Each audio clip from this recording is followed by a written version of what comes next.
Hi.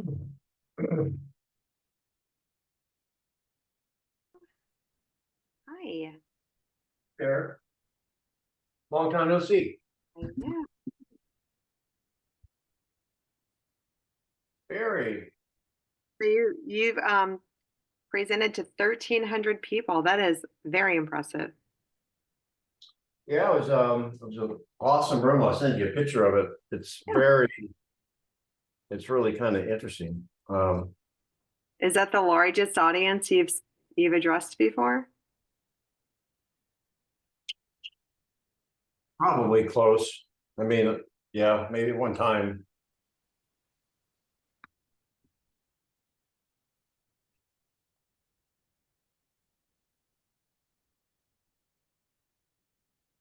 And you're part of South Florida, right?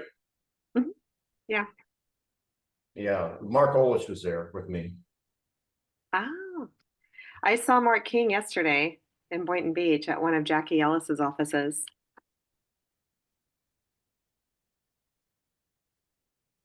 That was a really good event.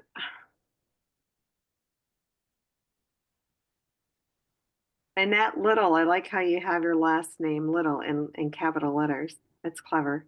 I think that was an accident, I but think I would keep it. well, my mantra is it's the little things. There you go. Where are you from besides South Carolina? I am from Mississippi. Oh, okay. I like your accent. Thank you. Barry, you'd have had a good time at my event last night. I had a lot of data to share. You're muted though, bud. Tell us about the event. I heard you were at a very important event, but Every year they give they have what's called Market Watch. It's kind of like Gary Keller doing the state of the company where he goes through the things that's going on. And so there's three people. Somebody talks about the new home market. I do resale, and somebody talks about commercial. And it's grown into it's been going on for about 30 years. And it's a big event. So it sells out the whole deal. Everybody who's a who's who, they pay to come, they get a real nice book. So I've been doing the keynote on residential there for 26 years. And it was really cool that I got to stand, I shared a newspaper article that was 18 years ago. I was on the front page after I gave the speech 18 years ago, talking about sellers, you better get real on your prices. And behind me, they had the PowerPoint, and it showed the market going down 7% from 2005 to 2006. I've got that as evidence. And I'm standing in the exact same spot 18 years later saying, sellers, you better get real on prices. And the graph, I mean, we're down 4%, but we're just getting ready to ride a roller coaster. It's really kind of weird. wow. So it doesn't apply to you guys. Report? Do you have a report available? Well, I don't know if it'll be germane to Mississippi, though. That's the issue. But Okay. some of the things that I can help you learn to understand how your market is, I'd be happy to get you on this call, the mastery call. And I have something new. The lady who's helping me with the book has come up with a QR code, so you can get on the notification list that when it comes out, you'll be notified.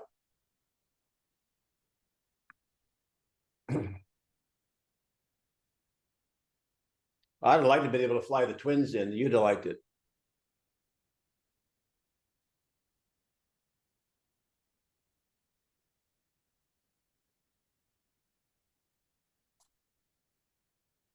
Where was the held? Huh? Where was the venue? Where was the event? It was a Calusa Event Center downtown next to the Luminary Hall Hotel. It's the biggest event we have of that, the biggest venue like that we have. We were sold out like a month ago. So in Florida, where you live. Okay. Yeah. Yeah, I was actually there, Denny. I just now figured out how to unmute my car while I'm unmuting my phone while I'm driving. Oh, Barry, you were there? I was there. I have questions about 3 of your slides whenever you're ready. Man, I wish you'd have said hello. You said what? Oh, we didn't talk, did we? No. No, I left early. But I was there in time for the chicken marsala buffet. Yeah, I didn't eat any of the food. Yeah. Well, okay, Well, so yeah. All right, so this is mastery. So let me know. We got a minute. What slides do you have questions on? There was one where you said values had gone down 4%. You were expecting next year for that number to be lower. So I wasn't clear if you meant meaning lower than -4% or lower meaning closer to zero. There was one where you had the little hill where it was yellow going up and red going down, and they were basically the same size. So does that mean you're thinking we'll go back to 2019? And then you also you barely mentioned hurricanes, but you didn't think that they were much of a factor. But I was thinking your market was probably a year ahead of ours because you've had so many hurricanes the last 5 years and we've missed them all. So off the top of my head, while I'm driving on 95, those are the 3 slides I remember. Well, all right. In general, we're getting ready to go live here. What did you think of the presentations all in all? I really enjoyed your portion. I was ready to vomit with the guy from the Hitler Youth and the Right Nazi Party was on stage in front of you. I didn't know how that happened. And yeah, there were a lot of shocked faces in the auditorium after he finished with the picture of George Washington and Trump's, imposed over where George Washington belongs. There were a lot of, he got clapping, obviously, from the right-wing Nazis, but there was a good section of the audience that was just kind of appalled. So yeah, I was wondering about that. That's a little safer in the audience on the West Coast than it is the East Coast. But even then, there were plenty of people that wanted to vomit.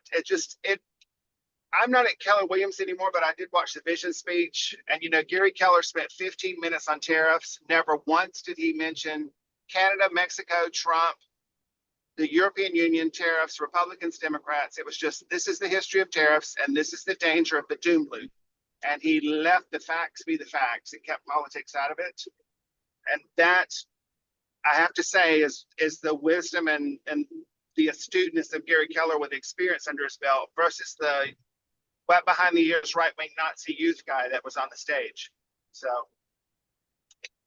that's my 2 cents. You asked me what I thought. There you go. I appreciate it. I pulled that slide up. We'll talk about it in a minute. But first, let me welcome everybody. Hello. Welcome to Mastery. Today is March 21st, and it is Friday, which we don't have every day. Thank you for being on. You have a reason to be on. This is your time. I'm going to give you some coaching, some wisdom, ask your questions. Let's role play. Let's debate if you want to. We won't be political, but we'll just debate. And it is the 21st of March. I do have a new slide that pop up. I was given this. I did announce that we have kind of the first rough draft of maybe a book coming out soon. The research has been done. I've had the interview with the writer, the whole bit. So if you'd like to be on a list when it comes out, you know about it. That's something new I can share with you. We also have, thanks to Polina and Maria, we have free stuff. Some of the bull ride conversations, some of the slides referred to all the time, the 3 outcomes. Louise is always great to put the links in the chat. Her fingers bleed so much. Sometimes she does so much typing. But here is another QR code I want you to take advantage of. I'll just get out of the way. And Louisa might even put that link in the chat, or one of the girls will. I have a package of free stuff that I'll send you. Not all of my slides, but the important slides that we refer to. And this will help you when you practice. So I have nothing else. Barry lives on the East Coast of Florida, and so does, of course, Louise. But let me first say hello to Louise.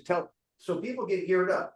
If you want to role play, just remind people how you'd like to do it. Okay, Louise? Oh, yeah, sure.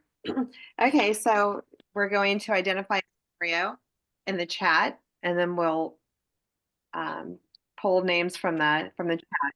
We're looking for 3 parts in the scenario. 1, who you're calling or who you're at the table with, a seller, a buyer, FSBO, open house, etc.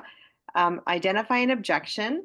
If you don't have an objection in mind, just say potluck and we'll surprise you. And then identify the degree of difficulty. Would you like it to be an easy, medium, or hard scenario that we role play with you?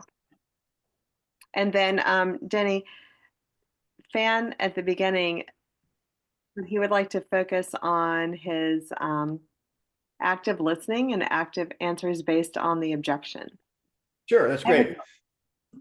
One thing, this is a question that's come in, and you guys can, this is, like I said, your time. I'll do my best to make it appropriate for everyone. Barry took the time to drive over. He wants to be a better agent as far as understand the market. He took the time to drive over and participated in the presentation I gave last night. He asked me a question about this graph. This graph, I think you should get out your phone and take a picture of it, because this doesn't represent our market necessarily. This is the way the market works.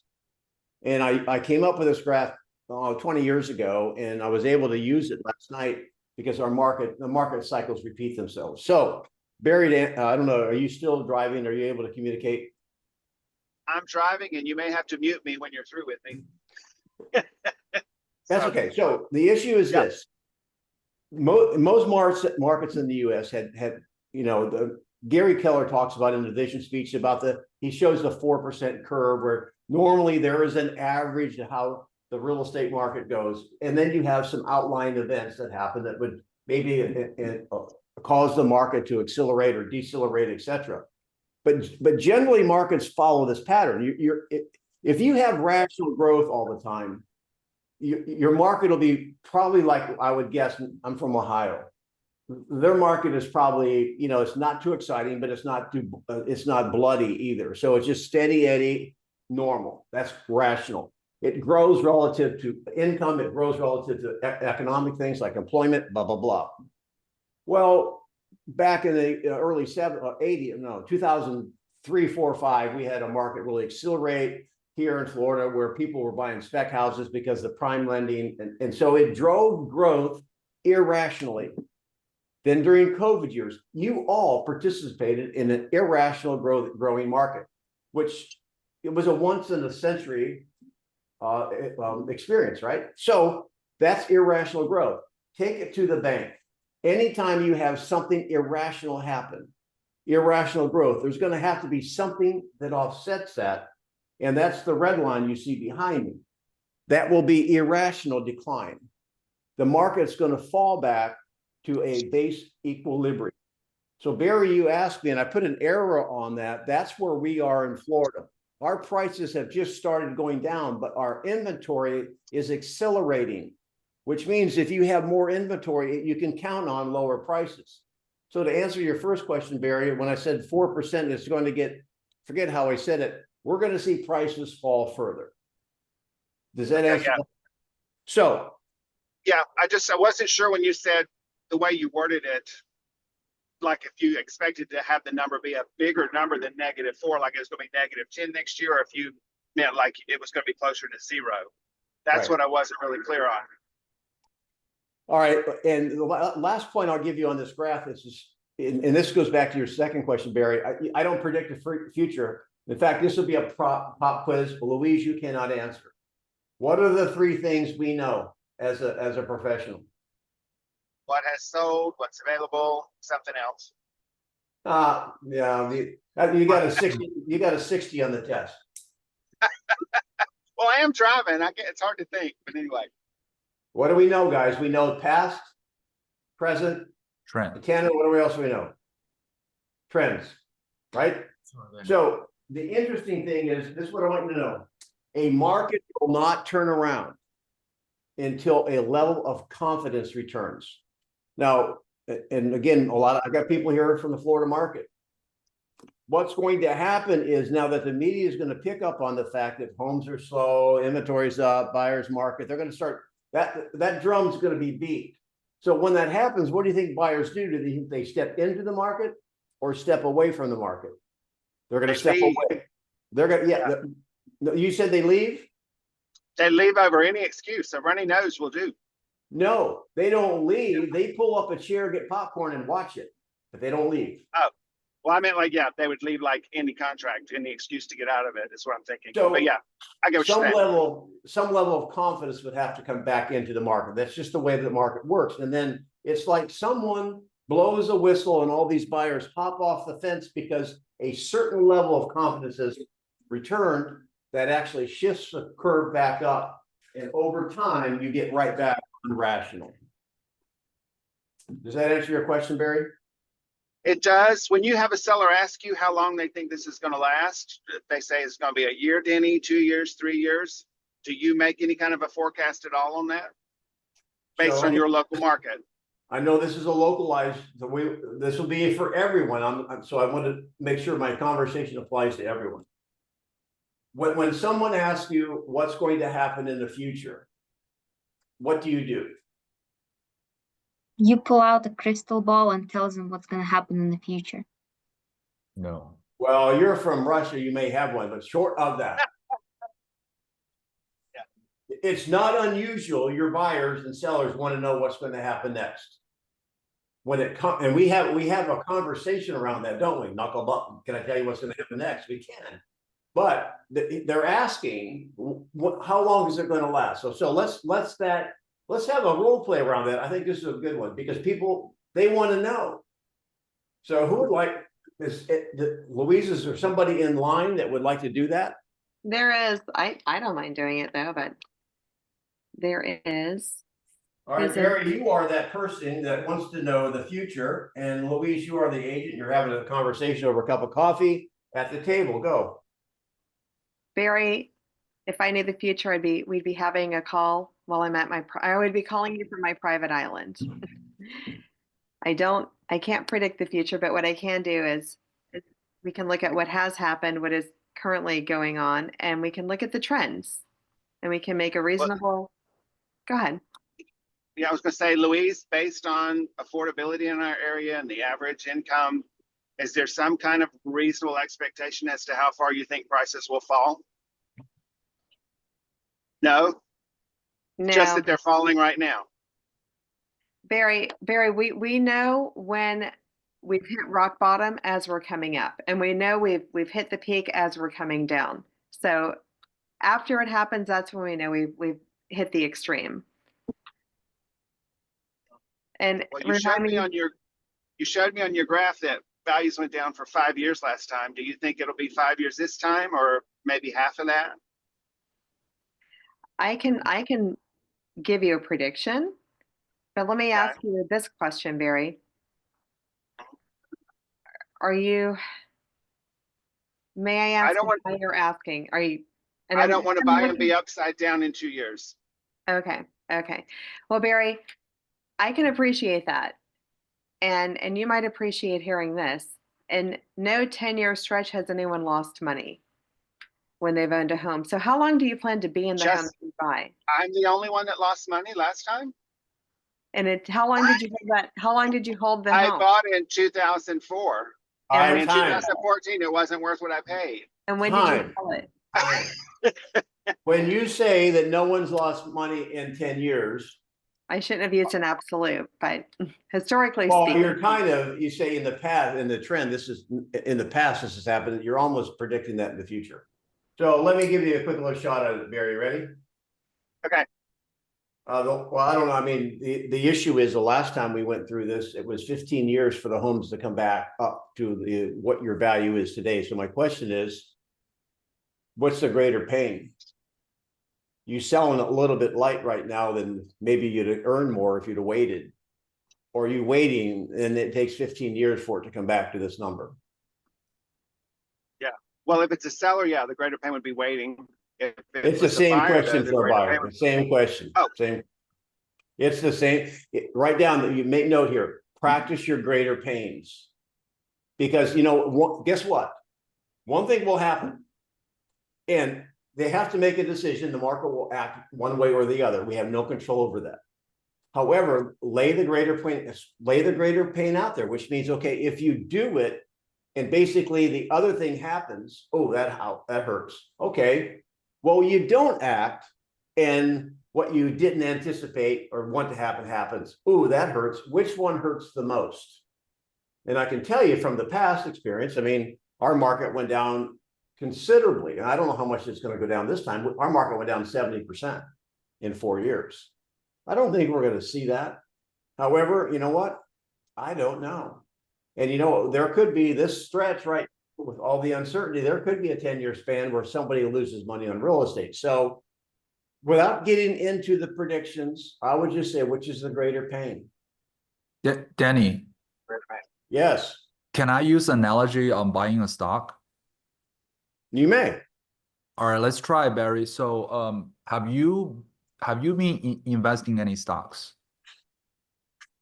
No, but my husband does. Okay.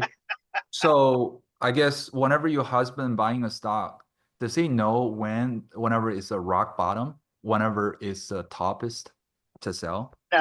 No, with the stock, you would buy and hold just for retirement. That's exactly what real estate is. So if I have a crystal ball to forecast, to predict what is going to be the bottom and what is going to be the top, then we're going to have a different conversation, right? So that's exactly what a real estate is that. I don't know if that, how does that sound? It would depend on the buyer situation. Let's say I'm here on a military visa and I'm leaving in 3 years. Well, now I know I'm leaving in 3 years, so I don't want to be upside down. Okay, watch this, watch this. All right, let somebody who wants to play. There's a question you want to ask right there. I would ask, first of all, I'll get you started. What do you- Clarity, did you say clarity? What do you mean upside down?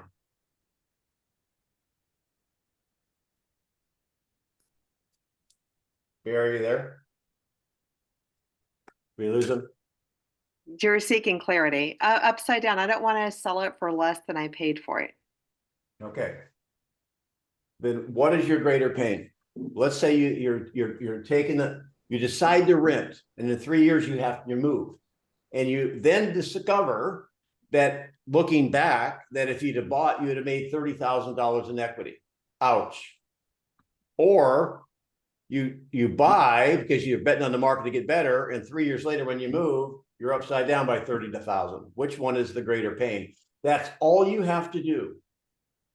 They want you to make a prediction, and I promise you, they'll never forget the one you made. They have to, hey, when you play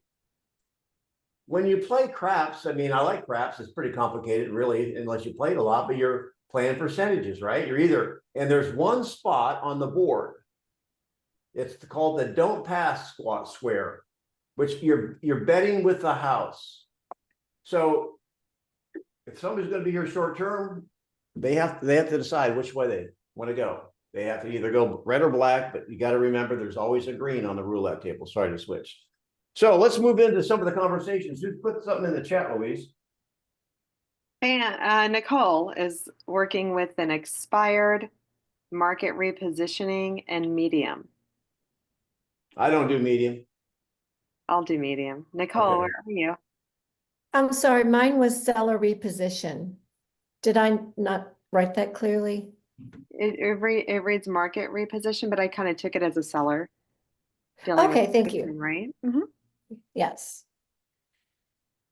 Okay, Louise, did you have time to go over the market update that I sent you? I did, yes. Okay, and what are your thoughts after having reviewed that about where your home is in the market? Well, it looks like the market is not improving, but we only went on the market 2 weeks ago. Shouldn't we give it a little more time? Yeah, that's a fair question. And do you believe that we will get showings in one more week with the position that we have right now? Probably not. That's a good question. Okay, Probably not. okay. And then what would that mean to not get any showings? Well, I think if we don't have showings, we're not going to have offers. Yeah, strong possibility. So considering that, what do you think about repositioning what we have it listed for in the market? So I'm going to stop you just for a second, Nicole, and have a conversation with you. Okay, so great job asking questions. What is the downside? I'll ask Nicole first, but other people can pipe in. What is the downside to repositioning slowly? That we will miss buyers, that they will move past us and go to another home. Okay, now I'm gonna let me just stop. Okay, let me get all of it on the table. All right, your missed buyers. What else? Chasing the market. Okay, well, they could have market risk. It could, if you're in a market that's falling, sure. You're accumulating days on market, and at some point you're going to become a stale listing. Yeah, people will Okay. wonder what's wrong. One more thing. It's probably so obvious you're not thinking about it. You're helping the other houses sell faster. Um, You got to go back to our baseball diamond, wherever it is. Is it motivation? There it is. What's second base? motivation. Oh. So it depends on their motivation. If they want to get somewhere by a certain time frame, that might delay that, right? So Yeah. if you want to encourage them if you think the right prescription for them, it would be to reposition, then I would then lean on motivation, lean on the other side of the coin. I love that term because they're not thinking the other side of the coin.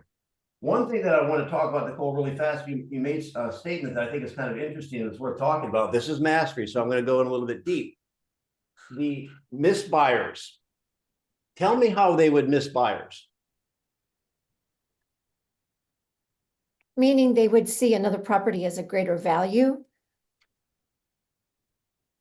Well, Or if Not if even they- be looking at price. Yeah, just bracket. looking at price, at that bracket. so, if they were at the wrong number, so what you're saying is qualified buyers wouldn't be buying their house, they'd be missing buyers. But they're not missing buyers that would pay that price. Okay. Because if you're at outcome 3, for example, low to no showings, and the market's not moving up to catch you, it would take an outlier event for you to have a. So imagine if you never take the house off the market. This is theoretical, but understand this: if you never take the house off the market, and the market's totally flat, and you're overpriced, is it possible, given enough time, somebody will just fall in love with that house or have to be next door to their kids, or the numbers on the mail box match some sort of magical number in their life? Yeah, called- given any time frame, yes. That's right.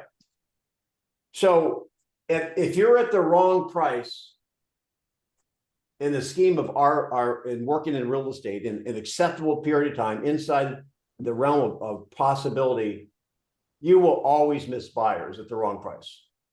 All right. Then the other thing you said was market risk. Remember market risk. Market risk is anything that could happen that could disrupt the market. For example, if you're in a town that has a factory and they happen to make bird baths, which is my favorite subject lately. So you got a bird bath manufacturer and they decide to lay off. That could affect your market. We have, things going on right now in the economy where they talk about tariffs, or in Florida, we had a Gulf oil spill. You have a storm. There's always market risk. We could be in a war at any time. There's always that risk. And then, of course, days on market. I'm not a big fan of days on market being a factor, but it does. It does. I'll tell you what it does. The most tenuous time for a buyer is to find something that's been on the market, like a new listing. Now, again, particularly if you're an inventory tight market, imagine you're coaching the buyer. In fact, can we do this role play? Who would like to do this role play? I know it may not be what's in the chat, but this would be a good role play. I want to be the buyer. I like the house. Who wants to be the agent? It's brand new on the market. This is the most dangerous situation for the agent and buyer. Yeah, I could be the agent, Denny. All right, Tanner, that new listing, that's kind of like right up our alley, baby. We've been looking at the school district, whatever, and I see it's brand new on the market. It came on the market. I'm going to use Susan. I got to involve my California people here because they can't buy an outhouse for less than $1 million. So that's 1.5. That kind of like trips my trigger. I'm glad to hear that, Denny. I'm really excited for you. And how would you like to proceed? We've already seen it. So I'm thinking about maybe structuring an offer on it. Wonderful. And what do you have in mind? Well, I was hoping you'd help me. Thinking like, 1.5, what do you think the sellers would take? Well, Denny, I also like to look at it from all angles. And may I just share a perspective as someone who's doing this all the time as a professional? Okay? So let's pretend you're the seller and you just put your home on the market. And someone comes and, I mean, someone comes and gives you a lowball offer. Would you take it? Oh, well, I'm going to stop you right there. He went right to the Holy Grail. When you have somebody now, he wants to get me in reality. The best thing you could do, and there may be other things, but I love the fact you turned me into a seller. Well, imagine you were the seller and you're just on the market and someone comes in and tries to lowball you. What would you do? Awesome job right there. All right, let's go a little bit further. Let's see if he can still be my favorite. Well, I don't think I take it, but I'm talking about being a low ball. It's listed at 1.5. I wasn't thinking about offering 800. How about 1.4? Well, then again, I'll move according to whatever you ask me to do so. But as a professional, I just wanted to be upfront with you. Now, let me ask you, you said everything, this home checks all the boxes, correct? Yeah, we got. I mean, I've got room for my bird bass. I'm good. I mean, and if someone really comes just like you and likes the home and offers, like full price, how would you feel to be kind of like alternative? I couldn't say it, Denny. How would you like? I mean, how would you feel being like a backup buyer for a home that you really like? Okay, I don't mind the road you're on, but you're a little bit bumpy. So let's work on that. Okay. You're on. So I'll give you knuckle bump. Nice job. Who wants to take it from there? Why not 1.4? I mean, here's what I would say to that. Then somebody else take over. It's only been on the market for a day. There's not that many people know about it. Why don't we slip them an offer 1.4 and see if we can get a good buy on this? Who's my agent? So, Denny, may I ask, how are you going to feel if you place the 1.4 offer and you lose the house to someone who makes a full price offer? Is it appropriate to say wonderful? It would be appropriate. That's our inside joke. It'd be marvelous, not wonderful. Oh, that's right, marvelous. Okay, sorry, I screwed it up. Well, but there's a chance I'll get it, right? I mean, there's a chance I'll take my offer. Yeah, I have no crystal ball, so yeah, there is a chance that you're going to get the offer. But the question again comes back to, how are you going to feel since this house checks all your boxes and you lose the house to somebody else who places the full price offer? Well, I'm willing to pay more, but let's just see if we can start at 1.4. Okay. And so if you're willing to pay more, then perhaps maybe we should write an offer with what we would call an escalation clause or something along that line. Would that be something that would be conducive for you?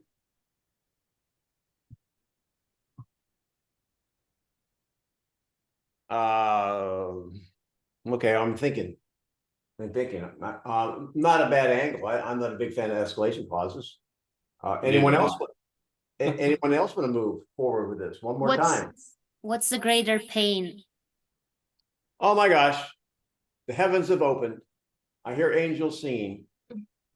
What's the greater pain? Losing, what's the greater pain? Paying more for the house or losing the house? Well, what do you mean? Well, like you mentioned, Danny, you can always pay more, and you kind of don't want to do that. But then what's gonna hurt more? Paying a little bit more or not being able to get the house because someone else will pay more? Well, I mean, you're saying kind of the same thing again. I mean, all right, so what do you recommend then? I'm asking you, Danny, what would be the greater pain for you? All right, that's the third time you're going down that cul-de-sac. Okay, come on. What's the greater pain? Here, let me reverse it. Okay, so let me ask you. Are you asking the greater pain? You asked my advice. Okay, I'm back on track. You asked my advice. You want my advice? Yes. It's only been on the market like a day or two. It's the most uncertain time for a buyer. I'm going to pause for a moment. The biggest disadvantage of days on the market at the same number an educated, a good agent, it may be a buyer, but an agent, I want you to know, if you're working with someone and the property has been on the market for a period of time, maybe only, I don't know, sometimes you can learn something in a week or 2 or 3, and there has been no repositioning. Is it safe to assume that the market has already said no to that number? I would think it's safe to assume that. Now, they might have had 50 offers and they've been within $100 of asking price and the seller has not agreed to it. But when it's been on the market a couple of days, is it safe to assume that it's not safe to assume that it's overpriced? So now I'm going back to role play. So here's the thing, Maria. We've looked at some homes. You have some sense of value. We've looked at past sales, and that's all great. But just like if you're a seller, the past sales won't predict top market value. When you're working with a buyer, the past sales won't dictate what another buyer would pay for the home. That's just showing you what? Trend. So my advice is you have to go. This is the most dangerous time where I don't know what the seller is going to do. They're going to have high expectations. So my advice is I'm going to assume we've got one shot at this. So my question is, what is the best you're willing to, I don't like the word offer. What is the most you're willing to invest? And I don't like the word pay. What's the most you're willing to invest to own this house, Maria? Well, I'm willing to the list price. We're gonna do the list price, right? Well, it's listed at 1.5. And we might be able to assume the seller might take that, although the market may pay more than that. So what's the most you're willing to invest to own this home? 1.4, because probably everyone is thinking 1.4. So you want to be around everybody else? No, but I don't think after 2 days in the market, someone's willing to pay 1.5. So I think the most I will do is 1.4. Okay. So let me ask you, is that your very best? No. Hear me guys on this. This is, you guys that still have a market that's moving. I mean, I really believe in this conversation because I want you to be blameless. I don't want them. They will look, when they lose that house, they will blame their agent. And if they blame you long enough, they will fire you. How do you respond to that, Danny, if they say, well, we're giving a cash offer, so 1.5 is justifiable because we're Fine. paying cash? It doesn't matter. The conversation is going to be the same. I'll just transfer to you, Madeline. I don't say it right. Mightily. Madeline. Oh, there you go, Madeline. So, all right, so 1.5, is that your best? No, 1.4 is my best because I'm paying in cash. I'm Okay, not so 1.4. getting an appraiser. So my question is, then let's say we find out and you know, tomorrow or the next day that somebody else beat you out and bought the home, and after it closes in 30 days, we see that they paid 1.4 100. How would you feel? The likelihood of that happening is probably not that much, but I mean, aren't they supposed to counter if they get a better offer and give us a chance? If you were a seller and you had a weak offer and a strong offer, would you accept the strong offer or counter the weak one? Well, if they're pretty close, I would want my agent to go back to the buyer's agent and at least give that other buyer a chance to come up. So would you consider $100,000 close? Yeah, that's pretty close. Okay, so maybe that seller would act differently. So we don't know how the seller is going to respond. Let's just say that they take the other offer and they bought it for like $100 more than yours. How would you feel? Pretty terrible, yeah. Okay, well, it hasn't happened yet. You could change the outcome. You want to change your offer. Mm-hmm. Yeah, this is coming from when they feel entitled to offer less because they're going to pay cash, right? So I was just curious how you would feel that. What's the possibility, guys? There's another buyer out there that willing to pay cash and willing to pay more. So the issue is you've got to walk them down the street. Particularly, I don't care what market you're in. You could be in the stupid Florida market right now, which is not really seller friendly. Not to beat that drum to death. However, if it's brand new on the market, it's a very dangerous time to give them recommendations. So Denny, Go ahead. I was thinking in that line, when you're in that situation, I did have buyer like that. And they refuse to bump up anymore. But you could technically say, hey, are you willing to put your best foot forward to get everyone off the table? And now it says you and the seller have your offer accepted. And then you negotiate during the inspection. It sounds really scummy, but I think in a way you're getting everyone off the table. Now you're locked into the seller. And it's hard for them to, I mean, this is realistic, right? I'm being reality here. You lock the seller in, and the chance of them wanting to cancel out on you, it's kind of slim considering the market where it's trending. Well, in that case, I mean, technically speaking, everything she's talking about would be legal. I mean, they have a contingency period, as is inspection, blah, blah, blah. They can do that, right? And I would just, for me, consider the human side of it. Like, for example, now, assuming now you are the listing agent on that, there's conversations we should be having with the seller. How many times have you sold a house and the sellers, particularly if it took a while to sell, or even if it didn't, they're so relieved and they think just because they have a contract, they're already having, visions of sugar plums in their head. They're already thinking about moving, packing, blah, blah, blah, blah, blah. I mean, there's a lot of things that can happen in the meantime. Yeah. So part of our job as great agents in that situation is to control the seller's expectations. Hey, and let them know, hey, we've got these deadlines. It's not sold, no champagne. You can put it in the fridge, but don't open it, et cetera, et cetera. But what you're talking about, Susan, is perfectly legal. I never liked it though, personally, and I don't know if it's illegal or not in Florida, but back when the market was going nutso, buyers would be having like 4 contracts, or throw and then deciding which one they wanted to keep. I don't believe in putting other people out, because these other people have lives and it creates domino strings. So anyway, who's next, Louise? I've been talking a Denny, lot. can I ask you a question? Another one? You just asked one.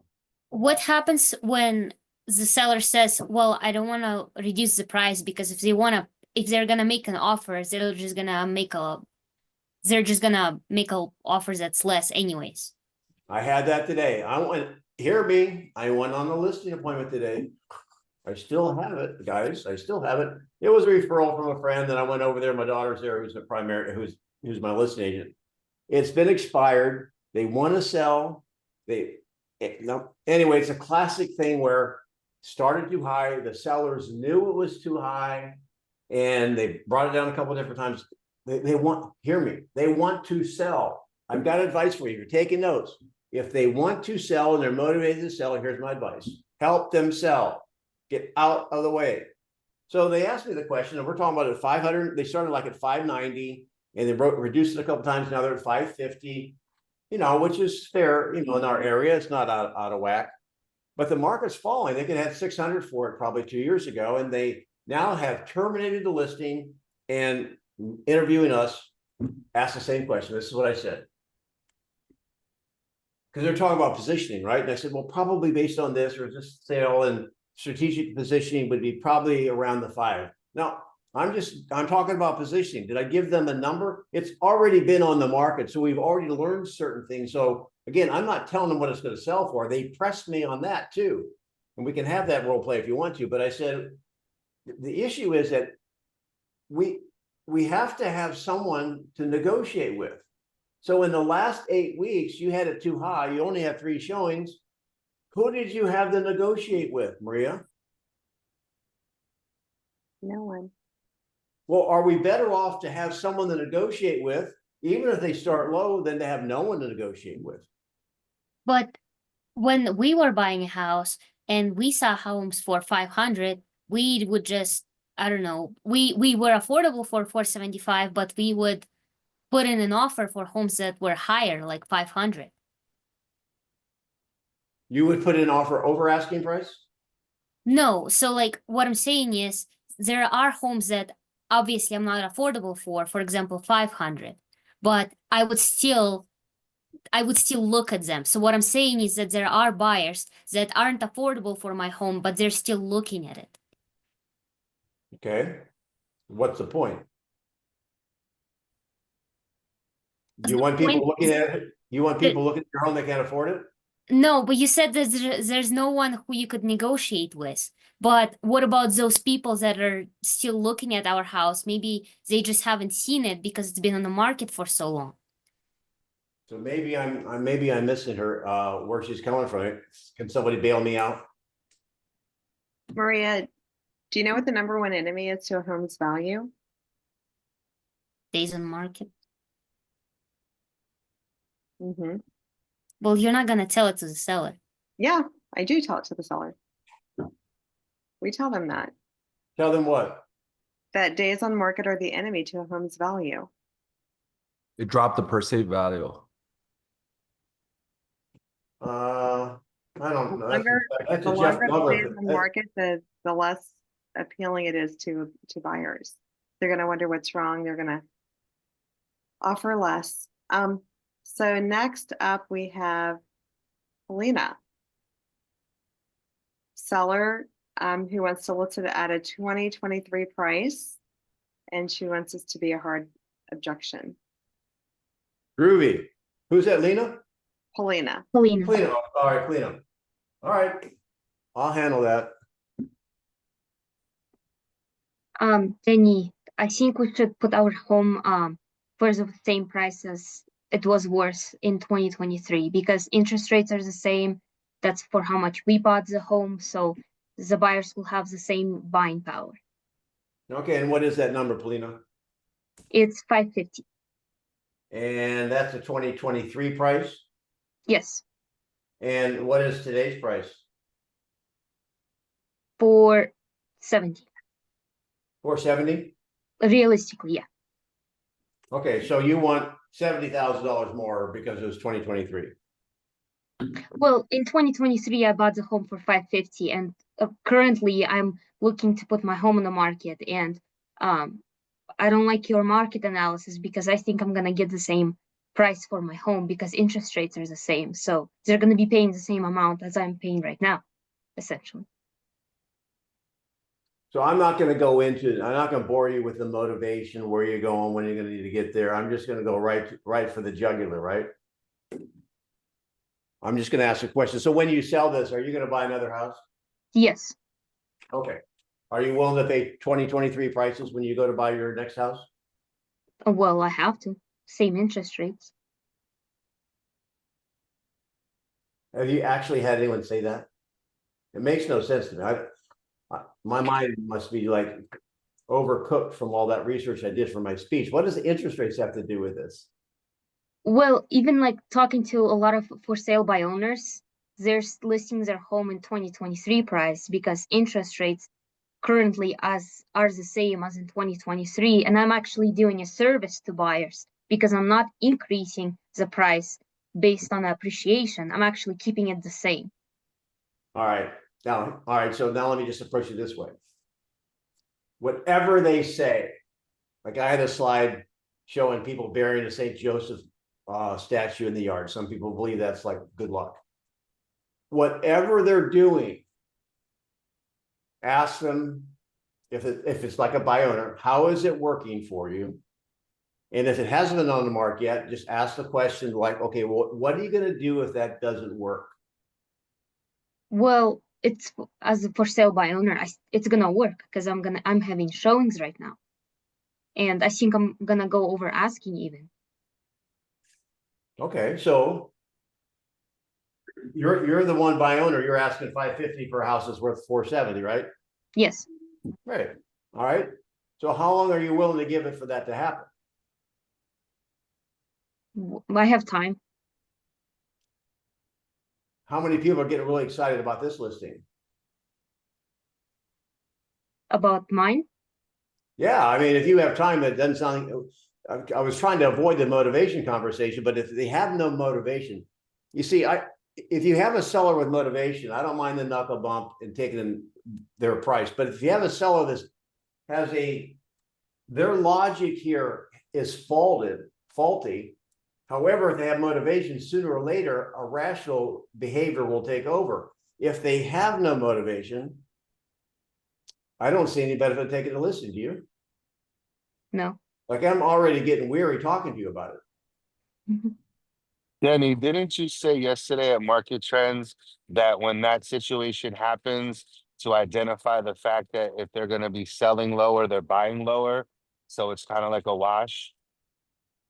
Yeah, that could be another, but again, I asked that question and she said, well, yeah, I would pay 2023 prices. This is when you know you've got a crazy seller. Oh yeah, I pay 2023 prices if it was the right deal. Like, what? So, but yeah, you can always, I mean, somebody who's gonna sell on a low market, buy on a low market.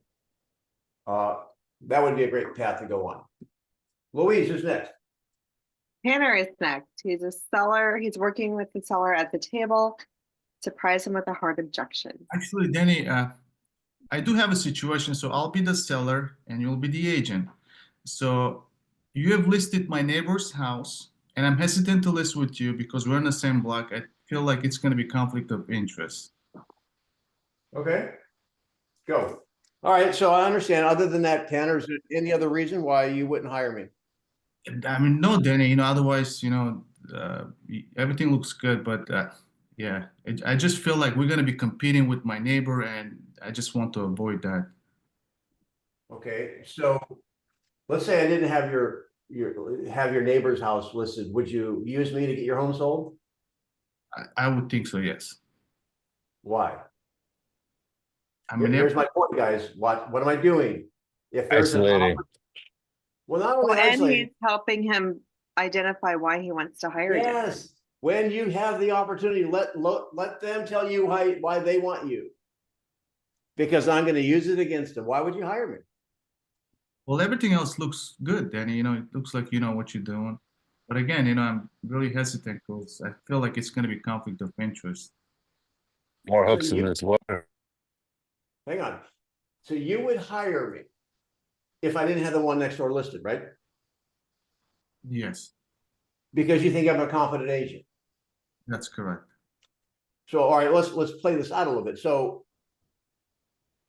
now you want to not hire me and hire a less confident agent because of you think there'd be a conflict of interest if I had both homes listed. So you're going to get an inferior agent to represent you, and your neighbor has a more competent agent. How is that going to help you? I mean, it's a good question, but I don't think. It's a damn good question. Well, Here's the other thing. Would you go into a store? Do you think if I had a buyer and I'm marketing two properties on the same street, we might be getting some synergy going? We had an open house. That's where you're going, David? So imagine having an open house. We could advertise where both homes are open. You think how you could both win? Not only do you have a competent agent, but now we have some synergy. Now you have two potential properties in the same location of interest. It doubles the chances of selling it. Hey, I've got a question. Tanner, is your home the same size, same view, same lot as your neighbor's house? Not necessarily. It's quite, a little smaller, but still, I would not want to compete with him. And, so if maybe the buyer that I would get, he's going to get, or I don't know, just wouldn't want to compete with him with the same agent. Do you have the same number of bedrooms, same number of bathrooms? They're slightly bigger. Yeah, so is it possible that there's a family that wants a smaller house and a family that wants a larger house? It's possible, yeah. It's the Goldilocks situation. We're going to find the right buyer for your house, Tanner. We're going to find the right buyer for your neighbor's house. We're going to bring two good families into the neighborhood, and we're going to help you move into your next place. And I really do think and experience that when you have similar listings or listings in the same area, it's just you're getting more attention to that neighborhood or to that location. So if there's a buyer that likes the house but wants a little bit smaller, a little bit bigger, now you have another option. So you're getting more activity on the property because you have more inventory in that area. There you Well, go. also, So you can also say, Tanner, since I'm listing your neighbor's home, wouldn't it be possible that I could list your property because there may be buyers that may not like this home and I know the inventory, I could send them your way. So you have, or if the neighbor's house sells right away with multiple offers, then we've already got offers that are out there that could take your house. Now you're thinking, using the noodle. I mean, guys, when we circle prospect, right, a home that was just listed or we're going to have an open house, we usually ask, hey, you know, who do you know that might like to move into the neighborhood? Because more times than not, people that come to see the house are looking for something a little bit larger, looking for something a little bit smaller. Like, I think that would be an easy objection to overcome. You're loaded for bear now, Tanner. Go get the listing, okay? I mean, I kind of got it, Danny, but I got this objection at, and I wasn't expecting it, but it played out well. But I appreciate everybody's feedback. I truly do. Okay, Louise, who's next? Fan is next. And All right. Fan is working with an expired, surprise him with a hard objection. Fan, you want to work on listing, right? Yeah, Do you have a pen or pencil, lipstick, mascara, something you can write with? I'm gonna type it up. Oh my gosh. May I share? This is what Anna Kruger tells us. Use what they say, not verbatim, all of it, but use one of or two of the words that they say in your next question. That shows them you're listening. Yeah, the one thing that I don't want you to do, and this is the way I play the game, I know some people teach always restate the objection. You do that about 3 times in a row, they're going to slap you senseless. Okay, but you're right. You want to use the right words. So, all right. So in this role play, I'll let Louise do it. And what I want to see is using her words. That means you're listening to her words. Got it? Go.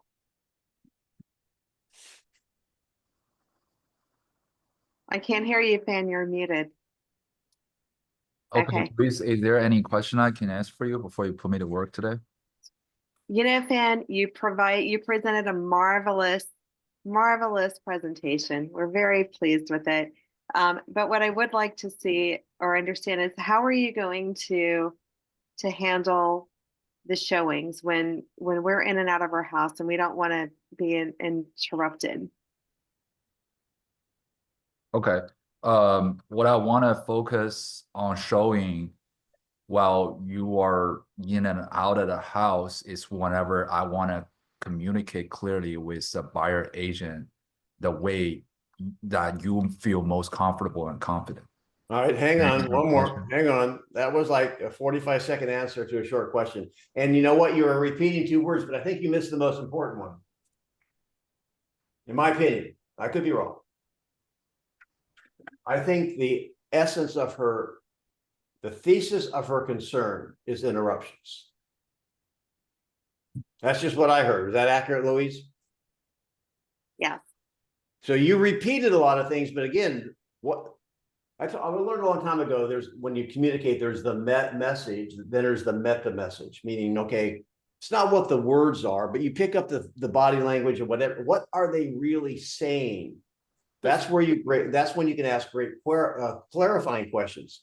So you picked up the first part of the words, but I think you missed the thesis of her concern. Does that make sense? So go again.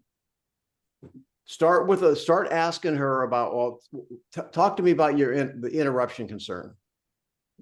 Yes, Luis, is there any specific way that you want to handle your showing whatever you're not around the house? Which one No, of my words did no, you repeat, no. Anne? Which one of my Hang words? on. did you repeat? No. Talk to me. You didn't use the word. You mentioned interruptions. What are you talking about? Well, Denny, her I think concern. he's giving you an example of the question you would ask me because he's using my word interruptions. You didn't use the word that I said in your question. And he just, and Denny, I think, just gave you an example of a question that you would ask that included the word. I don't even know what she means. You're concerned about interruptions, Louise. So let me help you get going again. I'm gonna ask the question. She'll answer. You take it over. Talk to me about your concern about interruptions. Oh, I'm glad you asked because Danny, we have 2 kids, we have 4 dogs. It's just a lot going on in our house. And I don't know that we would be ready for, if you texted us to say, hey, someone wants to see your house today at 4, and here it is almost 2:00. That's like a short notice for an interruption.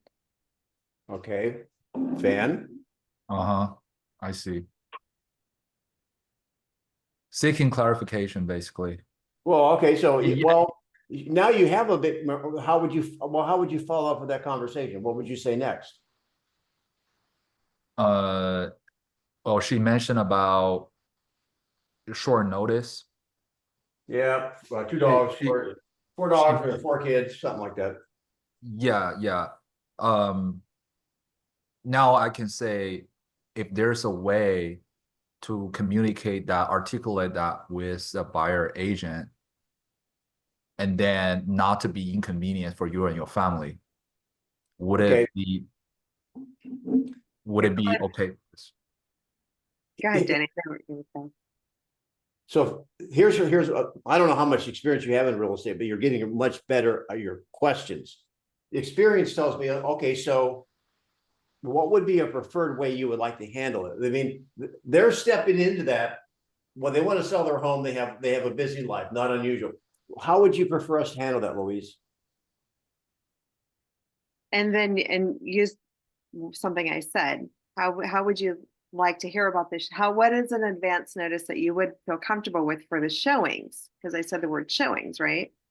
Fan, if you could tell us the day before, I think we would be able to navigate that pretty easily. Now, all right, watch this. If I'm the listing agent, I don't want that. Because we'd have to put in 24-hour notice. I think I said this on one of my calls, neighbors, last week. Whatever you can do to avoid 24-hour notice, do it. Because back in the dark ages, before they had color TV, when I was showing property, I make my showing appointments the day of. So when I'm going through showing appointments for this afternoon, and they ask for 24-hour notice, I throw the listing away. Because I'm going out this afternoon. And when you have a lot of inventory, I know Susan and people here on the call, they're in markets that don't have a lot of inventory, then that's not an issue. But in Florida, it is. So how would you handle someone who wants the next day without putting 24-hour notice? So you don't have to put 24-hour notice in the listing. Hey, Denny, it sounds like your family has quite the schedule and routine, right? Off to work at a certain time, out to school at a certain time. Isn't that everybody? So is it possible, Denny, that we could find a block of time on certain days that you're not going to be there? And we want to Okay. interrupt you with showings? That's one way. Give me another way. Be a person just for a moment. Be a person. How about Danny, this? Go Danny, ahead. how would you feel if a qualified buyer who might fall in love with your home did not get a chance to see your home and they saw your neighbor's house? Almost exactly on. Almost. You're on the right track. I wouldn't like it. But I can't be at a moment's notice.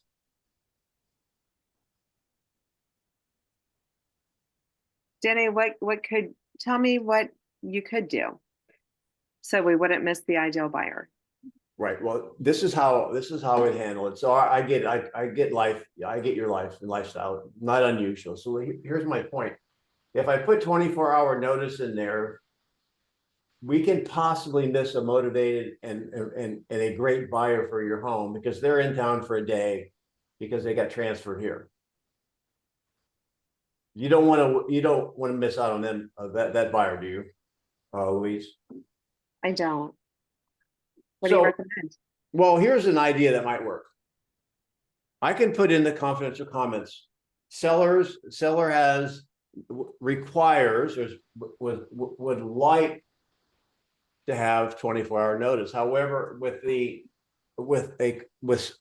can accommodate a buyer with some notice depending on the day. So if you have somebody who's qualified and motivated for this particular home, give me a call and let me see if I can arrange a special time for you. But that something like that work. That actually would work. A short version is, hey, look, if a qualified buyer wanted to see your home and it wasn't 24 hours and it was a good time for you, would you allow that to happen? That's the essence of it. You were going down that street, Polina, right? So do you understand why 24 hours can hurt you? So do your best to keep that off the MLS and handle that, because as we get deeper into a buyer's market, you're going to want to take advantage of every buyer you can get. So what did you hear today? You found, we don't have to get off, we got a few more minutes, but are you hearing anything on this call that's worthwhile to you guys? Absolutely. Absolutely. What are you learning? I like the interjections during the role play. That's, I think, helps me more than waiting until after the role play to revisit it. I like kind of correcting the course as you're driving versus waiting until it's over. Okay, thank you. I second that. And also, I'm excited about your book coming soon. Yeah, me too. I mean, it's like only 4 pages, so it's a quick read. Well, good. Well, thank you for being on, and we'll have recon starting next week. And Barry, are you still on? Are you still driving somewhere? No, I'm home now, so I apologize. I had 2 calls come in during that role play, and I was trying to decline them both, and I declined everybody apparently. So Well, I just want to say thank you. I mean, he drove over all the way from the East Coast and to see my presentation, and means a lot to me. And we can still have that call. We can go into deeper on some of the slides if you want. Happy to share with you. perfect. Okay. Anything else before we go? Thank you, Denny. Wishing you a great weekend.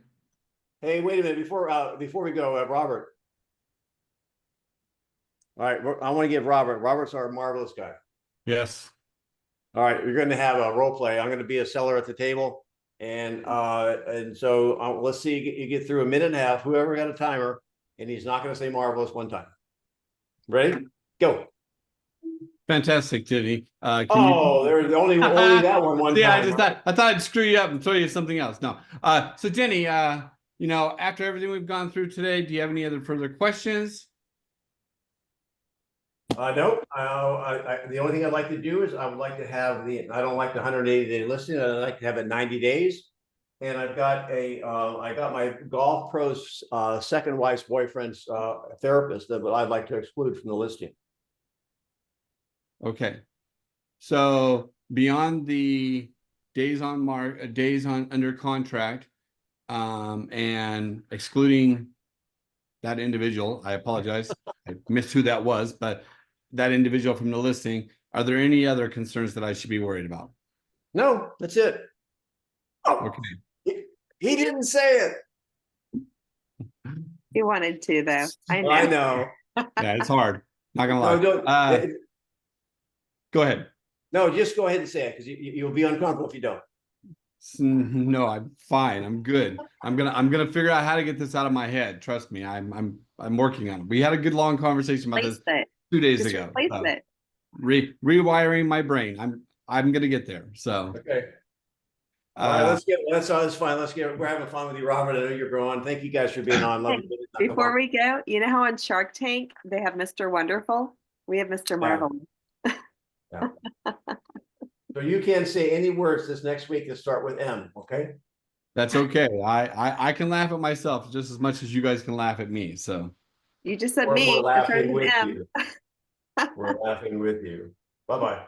Take care, Luis. Take care, everyone.